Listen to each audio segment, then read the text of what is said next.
Ito mga kadads, at naglinis tayo ng isang carrier aura. So dito sa video to mga kadads, ayan, ituturo ko paano ibalik yung mga parts na to. So ganun labang ba kadali si aura o mas mahirap kaysa sa iba.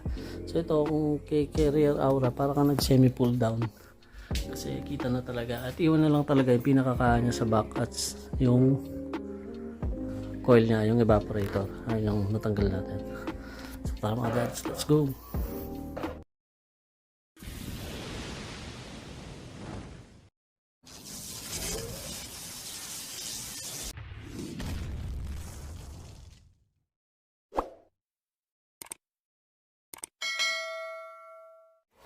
So una natin lalagay ito muna mga dads bago yung panis sa baba.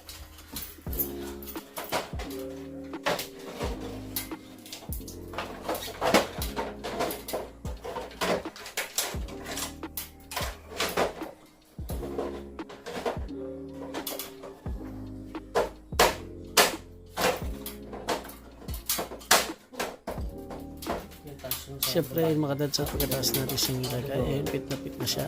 Isusunod na natin to set ng pan motor blade saka yung drain niya mga dads, drain pan. Ayan po. So hindi ka na malilito mga dads, meron siyang ulmaan, tapos tingnan mo lang kung pasok siya, then itaas mo lang siya mga dads. Ayan. Pag nataas mo na siya, yun, tulak mo lang ng konti. Pag lapat na talaga siya mga dads, ito yung lock niya mga dads. Yung lock niya sa kabila. Okay. Pag nilagay na natin siya, susunod na natin tong drain hose niya mga dads. Ayan. So make sure lang na repeated na siya para may lagay na natin yung mga tornilyo at yung mga wires, na make sure na walang naipit mga dads.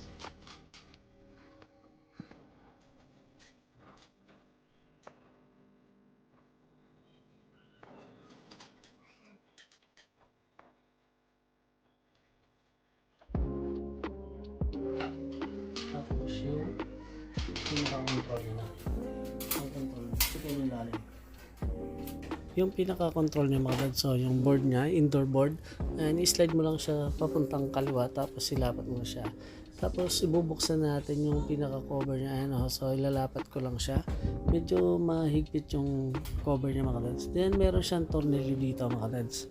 Ayan, meron siyang isang tornilyo dito na mag-hold sa control natin mga dads. Ayan, so iangat ko lang, then ilalagay na natin yung tornilyo mga dads. Ayan, so pagkalagay ng isang tornilyo dito, pwede mo na siyang bitawan ng mga dads. Ayan, tingnan natin mga dads. Ayan mga dads, paglagay ng tornilyo, tulad nga nasabi ko, pwede mo na siyang bitawan.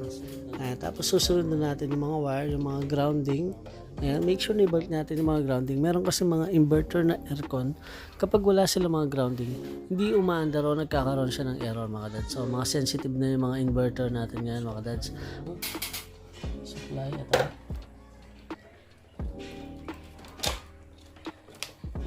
Ito yan.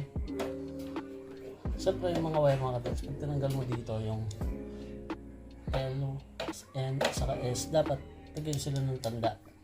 So ito kasi dati ako nag-install mga dads, kaya may tanda na siya, so kabisado ko na. So sa bago nyo palang kakalasin, make sure na lagyan nyo ng tanda mga dads. Tapos ito mga dads, ayan, sunod na natin to.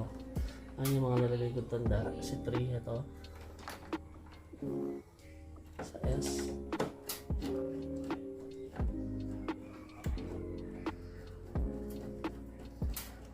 So hindi na natin masyadong skip para makaplay ba.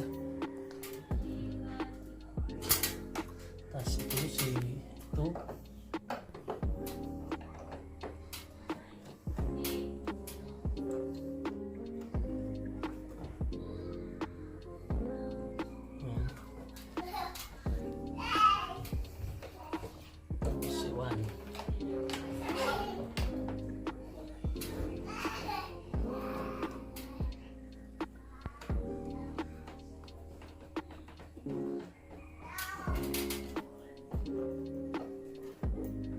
Pagdating naman sa mga sagat mga dads, iwasan natin yung magka-buhol-buhol sila mga dads. Ayan, katulad niyan, dapat dito siya sa kaliwa dumaan. Ayan, so ilulusot na lang natin siya dito. Kasi kung doon siya mga dads, sirap siya, so hindi siya umaabot ng maayos doon sa terminal niya, kaya nahihila, pwedeng ma-lose contact sila or masira yung socket natin mga dads. Kaya yan, so dito na mga dads, wala silang kalito, ayan, hindi sila para-pares ng kulay at magkakaiba yung size nila, so hindi ka talaga malilito mga dads. So kung nalilito ka pa mga dads, maganda picturean mo mga dads bago mo kalasin yung mga socket niya. Ayan mga dads, ayusin lang natin yung forma niya para maiwasan natin yung pagka-buhol-buhol mga dads. So tara, next na mga dads, let's go.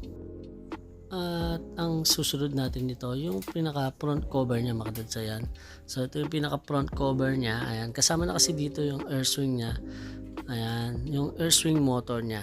So dito, hindi katulad sa mga ibang unit mga dads, pati yung ibang unit ni Carrier, naka-fix siya dun sa drain pan niya mga dads. Dito kasama siya sa pinaka front cover niya mga dads. Ayan, so ayusin lang natin yung mga socket, then ite-terminal mo lang siya dito. So may dalawa siyang socket, hindi pa rin sila parehas ng size, so ibig sabihin yung malaki dun siya sa malaki mga dads. So hindi ka talaga malilito mga dads. Ayan, ito mga dads, ayusin lang natin yung mga wiring para hindi sila magkabulbol at medyo magandang tingnan naman mga dads. Ayan, saka yung wire natin hindi sila naiipit o napapalipit talaga mga dads, kaya maganda talaga kung saan natin siya binunot, doon natin siya ibalik para maganda yung lapat ng mga wire natin. So pag magto-troubleshoot din, mabilis din at kung magkakalas mga dads. At syempre mga dads, kung bago ka lamang sa akin channel, ay huwag mong kalimutan mag-subscribe at click ang notification bell para updated ka sa ating mga bagong videos. At kung nagugustuhan nyo itong video to at may natututunan kayo, please don't forget to like our video, ay napakalaking tulong ito sa ating channel. So tara mga dads, let's go! So ito yung paglagay mga dads, pag ganyan. So patulog sa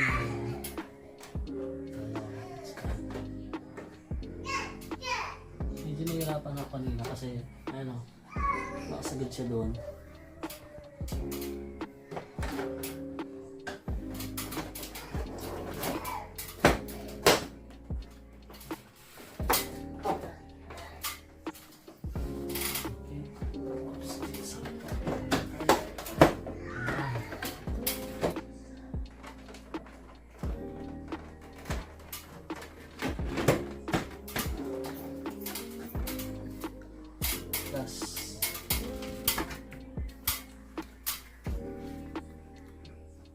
At ito pagkatapos nito, susunod na natin yung filter niya. So yung filter niya pala mga dads, ayan, demagnet na siya. Ayan, ang ganda naman. Kasi pag nilapat mo siya ng ganyan sa taas, nilagay mo, hindi siya pantay o hindi siya naglapat. Ibig sabihin, baligtad yung filter mo. Katulad yan mga dads, baligtad yung lagay ko. Ayan, dito, lapat na siya mga dads. So, God bless!